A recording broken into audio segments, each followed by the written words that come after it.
tell these people from me that there's going to be war on their shores. And when it comes, I don't want to hear any complaining, because the war that's coming to them is a direct consequence of the kings that they choose. So this is not to lump it directly on President Donald Trump's head as the current president that we have in the United States. God is basically saying that America has a tradition of choosing strong. And that is something that can't be denied. With the exception of perhaps Barack Obama and Bill Clinton, it's very hard to see an American president who will present a kind of weak non-military front. This nation likes to fight people, and therefore this nation likes to know that it has an assurance of a Rocky Balboa in the White House at all times. America as a nation is very much not interested in diplomacy, because diplomacy is seen as a weak tool. America likes to dictate. America likes to say, this is how it's going to be. That is how it's going to be. You can play ball or not. And that is the reason that the current president has so much leeway to do what he's doing without much thought. Americans greatly love a strong leader, because Americans greatly love to say, yeah, that's right. And if you mess with us, we'll do it again. So as the trade war is going on, many people are not thinking about the price of the food that they'll be buying by the time we get to the end of 2025. All they're thinking is, we showed China. This is a nation that loves to show people. We'll show you, and we'll show you. And the odd thing is that even when we are shown, because of the thoughtless actions that we carry on with, we're willing to suffer and complain and say it's tough times. But you know what? Those Chinese won't mess with us again. And so we're watching the economy be ripped to shreds right now. And as most people are thinking it's a show of strength, all I'm thinking about is the past prophecies I made, like defeated at last. Defeated at last is one of the shortest prophecies I ever wrote. And all God said is, to get defeated, you have to have a war. And to have a war, you have to have enemies. And to have enemies, you have to make them.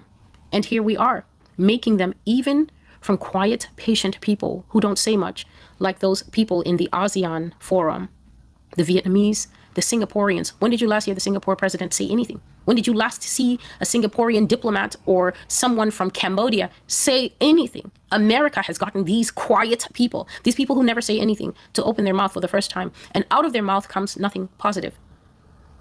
Nothing positive about the United States. When you can get people who traditionally don't speak to speak, and when they speak, their speech is not peaceable. Their speech is highly annoyed, but carrying with it the traditional Asian balance of not wanting to show emotion. Then you really are a high achiever when it comes to making enemies. So while everyone or most people are leaning towards what seems to be an open show of strength, which is traditionally what we want here, I'm looking and thinking back to things that I said in 2019 and 2020 that I'm now seeing coming to the forefront. To have a war, you need enemies. And to make enemies, you need to have aggression against other people. You need to threaten other people's livelihoods. For instance, you need to threaten other people's economies unilaterally. You need to basically tell other people that it's going to become more expensive to feed your children. And then you will find out what's in the heart of those people towards you, which is something that God talks about in this prophecy. He says that America has prophecy. He says that America has no idea how many people are waiting to stab her while smiling.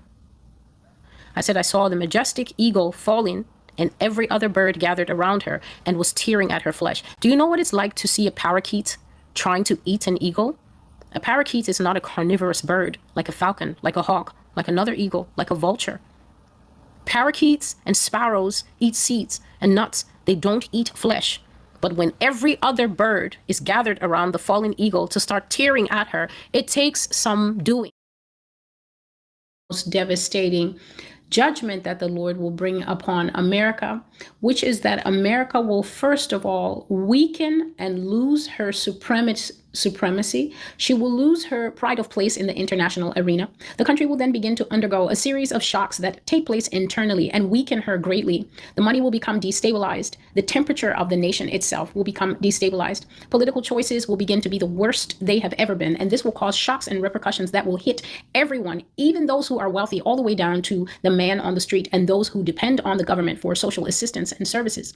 The Lord says that that America will go through a very painful shift. She will go through a very painful sifting. And in some of the prophecies that I've brought over the past year, the pain of the sifting caused people who had been doing well up to now, people who are considered middle class, upper middle class, people who are well-to-do, those people lost their footing, and quite a number of them fell on hard times that they never conceived of in their life. So now that we are in the sin series, I am reading out to America two things.